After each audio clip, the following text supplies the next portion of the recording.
Hi, my name is Dr. Mary Powell. I am the author of Burnout in Social Work Field Education, Mitigating the Risk. And I am thrilled to announce that it was nominated for the Society of Research and Social Work, SSWR, the 2026 Book Award for Best Scholarly Book Published. It didn't win this year, but it was an honor just to be nominated. Okay. So I'm recording a short video meant specifically for social work students in field education, but also for social work education in general and for social workers who want to learn more about what students in field placement and students in general in social work are going through. So I'm basically going to say to you, to students in field placement, it's not on you. I want you to try to understand the systemic roots of burnout.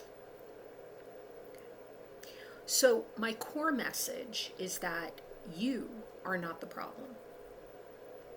If you're a social work student in field placement and you feel like you're failing in any way, I have something important to tell you, and that is, again, the problem isn't you, it's the system. In my book, I share the results of a major study of MSW students in field placement. And what I found is that the strongest predictor of burnout wasn't a student's lack of grit or lack of self-care, with all due respect to educators who teach about self-care. Actually, in my study, it was something called role ambiguity. I want you to check that out, if you can. Because role ambiguity has been found for years to predict burnout in practicing social workers. It is a very important concept, role ambiguity, not being clear. It is a systemic failure to provide clear, predictable expectations for work, for your work. And I'm looking at how the field education system itself contributes to this, and why you shouldn't blame yourself. So, education versus advice and knowing your system. Instead of giving you another list of self-care tips, I want to educate you on how your system is structured. Historically, social work education ignored the toll of the work, viewing it as something students just have to absorb. My first year MSW field placement, I went to lunch. My supervisor got mad. And she said, I don't think you should go to lunch. You have a lot to do. And I responded to her, standing up for myself. And she said, well, can't you just see this as paying your dues? Big problem. The truth is, you're operating within a three-way relationship between your university, your field placement agency, and yourself. And when these three things don't align, when your agency's bureaucratic needs clash with your educational goals, it creates what we call a dissonance. That dissonance isn't a personal failure, it's a structural flaw. Why does silence exist? Why does this silence exist? Many students, and I've heard this a number of times, feel they can't break their silence because of a massive power imbalance with the schools, with the field placement, and you, students, might feel used and helpless if you're being treated as free labor rather than a learner. And research shows that students often don't discuss their needs with their supervisors because they're afraid. Or the supervisor may have their own stressors or may not have the personality to hear it. And students are also afraid of looking unprepared.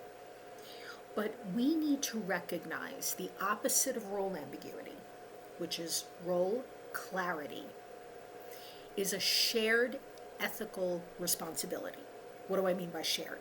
Well, universities, you have a duty to implement evidence-based change to protect students.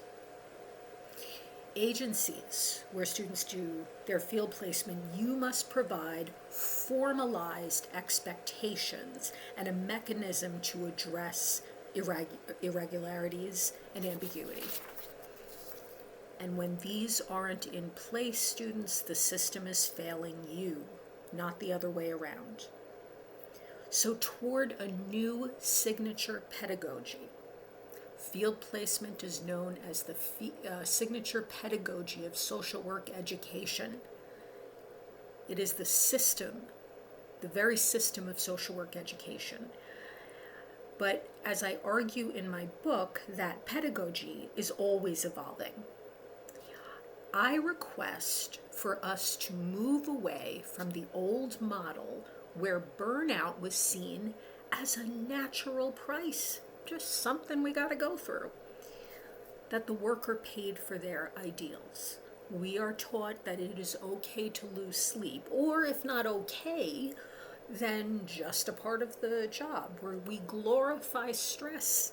When I was working in an agency, not as a student, but as a relatively new social worker, I would see my colleagues running around with coffee, with Coke, not eating, stuff all over the place, their hair in disarray. But you know, it's all good because it means you care, right? Okay, so understanding this can help you shift from self-blame to a clearer understanding of your environment. So I'm going to conclude by saying there's the knowledge of what's going on is empowerment for you, students. So the thing I'm so proud of, the first step in mitigating the risk of burnout is understanding what's going on, not what you're doing wrong, what is happening, the forces at play. You are not a burned out student. You may struggle with burnout. You're not emotionally unstable. You're not incapable. You're not, well, I could go on and on. No, you are a professional in training, and you're navigating a complex, often ambiguous system. And if you want to understand the data, like the research studies behind these systemic shifts, I invite you to read Burnout in Social Work Field Education, Mitigating the Risk. Let's stop placing the weight of a changing system on individual students. Thanks for watching.